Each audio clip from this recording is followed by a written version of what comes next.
guys, Howzit? Welcome trek amol to my Afrikaans-speaking followers. Kia ora to any Aotearoa whānau, and welcome back to everyone else, regardless of what language you're speaking. So, it is the last one of these we will be doing for the calendar year 2025. The Springboks, Wales, the Clash, the history, and everything else included. But before we get into any of that, first things first, it is the Thanksgiving holiday here in the United States. Obviously, I'm very, very thankful for my family, my wife, our doggo, who is in the new logo. You can see it up here, but we'll throw it up on the screen for you guys. The new official Fairweather Rugby mascot is Lady. We've got, everything in it. This will be the new logo. This will be my new identity, the logo, my brand. Branding is very important, and I wanted Lady to be very central to that branding. So with that being said, hopefully this kind of becomes the icon and you guys kind of know when you see this logo what you're about to deal with, and hopefully you guys enjoy it. Also, before we get into that, next bit of news that we need to get into, obviously we've got to go through some of the news and notes around the rugby world. Obviously, England, after beating the All Blacks, getting by Argentina, they're already on it. Their era is now. Thankfully, in this upcoming tournament, we will be welcoming England to start it out, and I really would like us not to lay a dud like we did against Australia. I'd absolutely like to body these guys right now and kind of end all this talk. I mean, we definitely have the talent. Congratulations to one, Mr. Malcolm Marks, making Player of the Year this year, also making the Dream Team. My only questions on this, really, the ultimate disrespect, where is Pablo Matera on this list? Why is Harry Wilson on here? Why is Len Ikitau? This is a team that did not win a single game on their Northern Tour. I would have put Chacobares on there. I am cool with Cam Rorgard at 9, but I probably would have put Kobus Reinik, but I can't look at what I'm wearing. It's kind of hard for me to make that argument.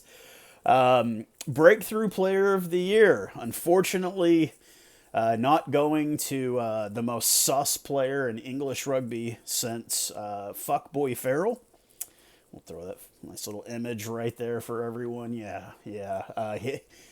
Fabian Holland, the Dutchman of New Zealand, winning World Breakthrough Player of the Year. Totally deserved, totally earned that one. Even though I love Ethan Hooker, you couldn't deny what he did for the All Blacks. He became a mainstay this year, and hopefully he pushes Scott Barrett out of a job. That remains to be seen. We will see next summer when we face the All Blacks on that tour. So, now it's time for the nitty-gritty. The last test match of the Quilter Nation Series will take place this Saturday, Principality Stadium.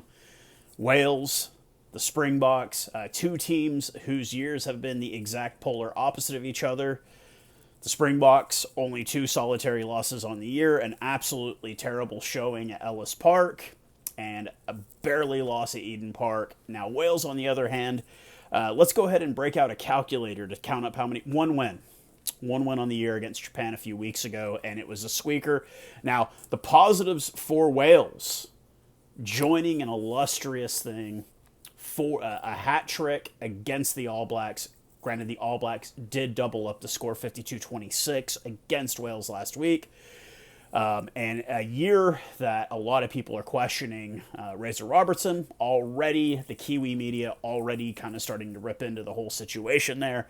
Wales, was there anything positive to take out of it? Yes, the hat trick against the All Blacks was a positive, but not much more than that. These are two teams on a totally opposite trajectory. If you take a look at the rankings, World Rugby rankings, I mean, we technically could lose this weekend and still no change. We will be number 1 where we belong at the end of the year. So let's go ahead and get into these lineups here. Starting at the front row for Wales, we're going to have Gareth Thomas. He is the anchor. We will have Dewey Lake, the captain, at hooker. And Kieran Asarati will be the prop. Ben Carter and Rhys Davies will be the locks for the game. We've got Tyan Plumtree Alex Mann, and Aaron Wainwright making up the loose trio. Kieran Hardy and Dan Edwards will be the 9 and 10 combo, the young Dan Edwards. The midfield will consist of Joe Hawkins and Joe Roberts, and the back three, Rio Dyer, Ellis Mee, and Blair Murray. Coming off the bench, it looks like a 5-3 split for Wales, as Callum Sheedy, Morgan Morse, and James Ratty will be the front row replacements, with Ruben Morgan Williams being the final forward replacement. If I can get the graphic up here. Ruben Morgan Williams will be the scrum half replacement, with Callum Sheedy and Ben Thomas the back replacements. Now moving over to Rassie Erasmus and the Springboks. A front row consisting of Gerhard Steenekamp, Johan Krobler, and Vilko Low. 15, 7, and 28 caps respectively in that. John Klein comes back into the number 4 jersey with Ruan Norkia at number 5. Super Sia Khaleesi, our captain at number 6, will be matched up with Franco Mostert. Sus is back. Jasper Visa, the battering ram that he has become at the number 8 position that makes up the forward pack. The Lion Morne Vandenberg will earn his 6th cap this Saturday, and he will be matched up with Dream Team player Sasha Feinberg Mgomozulu. The midfield will consist of Andre Esterhuizen at 12, and moving to 13, Damien Dialendi. I cannot recall him ever playing 13. I've only seen him at 12. The back three will consist of the speedy Kanan Moody, Ethan Hooker, and anchoring it all off, Gaza, a.k.a. Damien Falamsa. A 7-1 split coming off the bench for Rassie Erasmus, as Bongi Manombi comes back to earn his 82nd cap. Zachary Porthen will earn his 3rd cap, and Labakanye, the Burger King, back earning his 3rd cap. The boogeyman, Eben Etzebeth, over 140 caps, will getting in on the number 19 jersey, with Escom, Marco Van Staden, and the microwave, Quokka Smith, and the number 20, Ben Jason Dixon at 21. Sorry, didn't mean to miss you there, Ben. And then Quokka Smith, the microwave, and the number 22 jersey. A solitary back replacement in the veteran Kobus Reinek. So before we even get into any of this, one thing I did want to see that I did hear come out today, apparently Machunu is the number 24 if there is an injury, and the 25th player, Dwayne Vermeulen. And when I heard this information and I heard this news, I couldn't help but think of, we're lucky with the Springboks. We've got a guy, like, when I look at Rassie Erasmus, I think Rassie would still be playing. I think Dwayne Vermeulen would still be playing. These are guys that they didn't quit rugby. Rugby kind of said, hey, we're done with you. Every time I see Rassie walking around in a pregame and the tracksuit, track pants, everything, I'm sure he's thinking to himself, oh, if I just lose a few kilos, I could probably play again. You see these guys. These are these guys that are still hungry to play, as opposed to certain other teams whose coaches wear 3-piece suits. Don't think I really need to go into any more detail. We saw it during the World Cup final. You guys know exactly who I'm talking about. Vermeulen could still play. A couple of weeks back, I don't know if you guys remember, a press conference, he had like a bit of a gash in his face there. Yeah, it's because he gets in the mix during training still. He still throws himself in there. And I mean, not that I think this would happen, but I think this shows you a lot about the coaching staff of the Springboks, that we have a guy like Vermeulen who's still very much interested in playing. And I mean, I'm not going to hate on that. So, if we see it, cool. If we don't, we don't. Another thing I did want to bring up here on all of this was an interesting statistic here.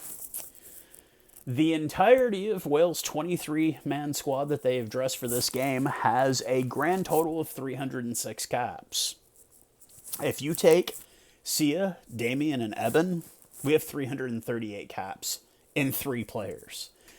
Obviously, I think there's been a lot of call for it. I mean, to quote Matt Williams, it's against the spirit of the game. Why are you guys even playing for this? Well, because everyone wants a paycheck. Obviously, this is what's left. I've seen people saying, oh, that 7-1 split, Rassie's, really not sure. No, I think we went with the 7-1 split because it's what we have available. Moving Damien Dialendi into 13 was not a masterstroke. It's what we had available. Esterhuizen, he's been playing flanker more than he's been playing center this year. It's what we had available. This is what we have available. It's not really a bad thing to have available. We have a very, very strong team here with this Springbok side. No question, we are going to win this game, and the only question is by how much? Is this going to be a 25-30 point victory? Is this going to be a 10-point victory? Is this going to be a 40-point victory? It's hard to predict based on what we have going out there because we've got a lot of inexperience, but we've also got a lot of experience. Wales on the other side, kind of the same thing. There's a lot of guys that we don't really know a lot about in this game. But some of the key things that I did want to bring up in all of this, we'll throw the lineup back up here on the screen. Some key things that I wanted to bring up. Dewey Lake, Sia Khaleesi, the captains. These are both very, very proud players for their nation. Obviously, Sia, the veteran of the two, but I'd like to see good spirit between the two captains and really just keep a good, clean game going through. We've got Wainwright versus Jasper Fiza. These are the two big men in the forward pack. What kind of damage are we going to see with these two? Or is Jasper just going to kind of dominate? We know he's good under the high ball, but his ball carrying is absolutely insane. What will we see there? We've got Dyer and me versus Hooker and Moody. This is going to be the wings. Is it going to be an aerial assault game? Is there going to be a lot of kicking? If there is, these guys are going to be very, very important in this match. I do think we have the edge with Moody, though. That is the edge with that. Speed versus speed aerial contest. What will we have to see here? It's going to be the scrums. We proved that against Ireland last week, how dominant our scrum is, and this is not the same guys. Pieces of it, but not the same guys. Will we keep that scrum domination up? And I believe, yes, we will. 100%. When do we bring on our guys? When do we bring on the bomb squad? Are we going to do like an Ireland type deal? Are we going to bring them on at the first half? Or is it going to be something we layer out later in the game? That remains to be seen. We'll have to see how the game plays out. But definitely, we're going to need to keep the physicality up against this younger Welsh side to definitely keep everything. But we're going to have to do what we always do, dominate at set-piece play. It's definitely something that I know we can do and we can do well, especially against the Welsh side. And it's unfortunate for Wales as they finish out their year. Will probably finish out their year with another loss. And it will be kind of the waiting game until the Six Nations for them, as it will be for a lot of the European teams. At the beginning of this European Tour, Autumn Nations, I had predicted the Springboks to lose at least one game. I figured it would be France or Ireland. I pretty much changed my prediction after that France game. I knew we were not going to lose a single game. I didn't vocally say it out loud, but it was painfully obvious. The Europeans, especially the English, are really riding high right now. The Welsh, not so much. And it was a very painful Autumn Nations tour for not only Scotland, but also Ireland. But I think Scotland and a bit more so. Only being able to beat Tier 2 opponents and losing both your Tier 1 games when you could have easily won both of them. You had them in hand and you let them slip away in the last 20 minutes. For Ireland, losing to the All Blacks in a pretty painful performance in Chicago and then losing to the Springboks in the matter that you lost. Are Ireland still one of the big boys? I think their fans still claim that they are, and they still claim a lot of moral victory in that game. So I think their fans are in a different place, but I think they are both two European teams that need to take a real strong look in the mirror. Now you have England, who did go undefeated in the tour, having beaten Fiji as one of their teams. Yeah, I know you look at Fiji, and they're kind of a competitive.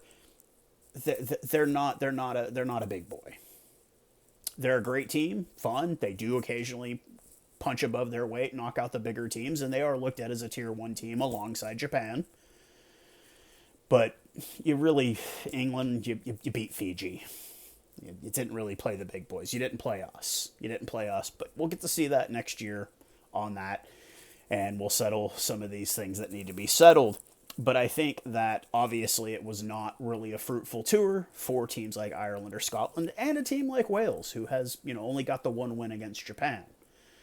Can they build on that? Hopefully so. Is this the team to build on that? No, not whatsoever.